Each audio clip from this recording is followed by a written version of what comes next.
Hey everyone, welcome back. Today we're going to do a cylinder compression test on this Porsche Boxster 987. Let's get started.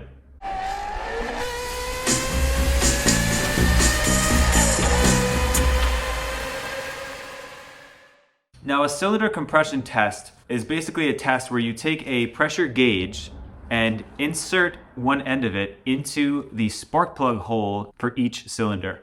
You would want to do this to make sure that each of your cylinders are airtight and aren't leaking any air. If there's any leaks in the cylinder itself, maybe at the head gasket, maybe there's a hairline crack in your aluminum head, or maybe the piston rings are worn out and air is getting past the piston, anywhere that air might go is going to result in lost power. And if it's bad enough, it might even create a misfire. We don't want the engine to fire up during this test, so what we'll do is remove the fuel pump fuse so there's no fuel going to the engine, so the engine can just crank, and that way we'll be able to get a good reading.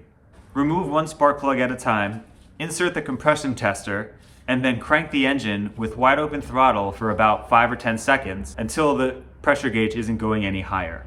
On most cars, the spark plugs are right in the front. Open up the hood, just pull off the coil, spark plugs are right there. For this car, we have to jack up the rear, take off the wheels, remove the wheel well trim just to get to the spark plugs.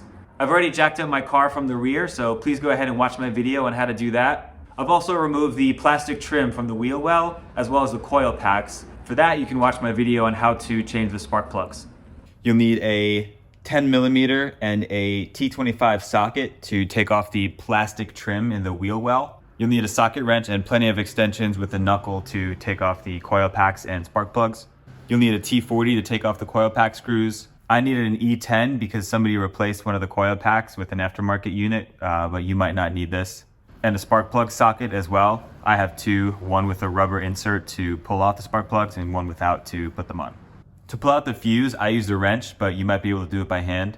To take off the electrical connector on top of the coil pack, I used a metal pry tool and a flathead screwdriver. And always a good idea to have the stick magnet to not lose any screws.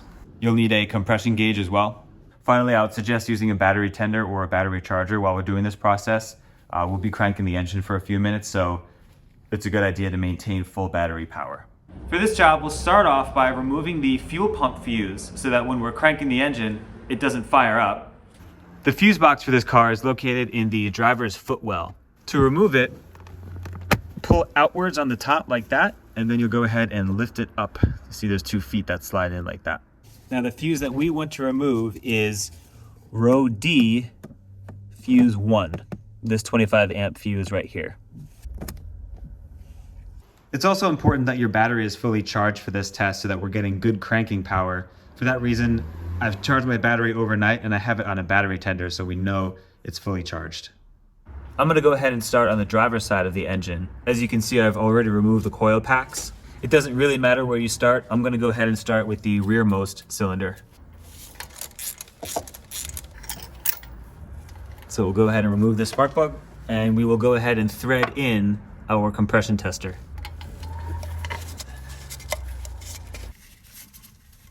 All right, so let's head in the car and crank it over and see what we get. Remember, wide open throttle for about 5 to 10 seconds.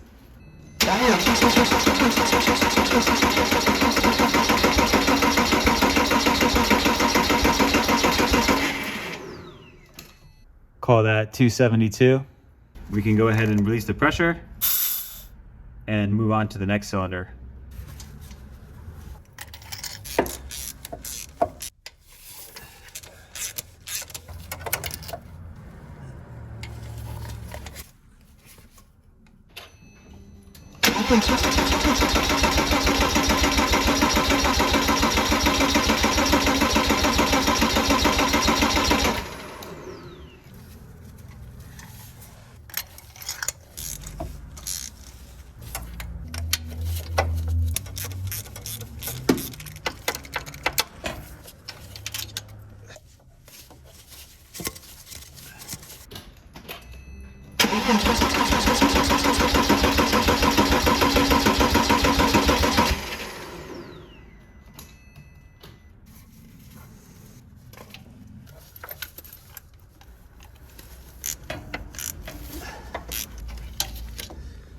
So this side is done. We'll head over to the passenger side.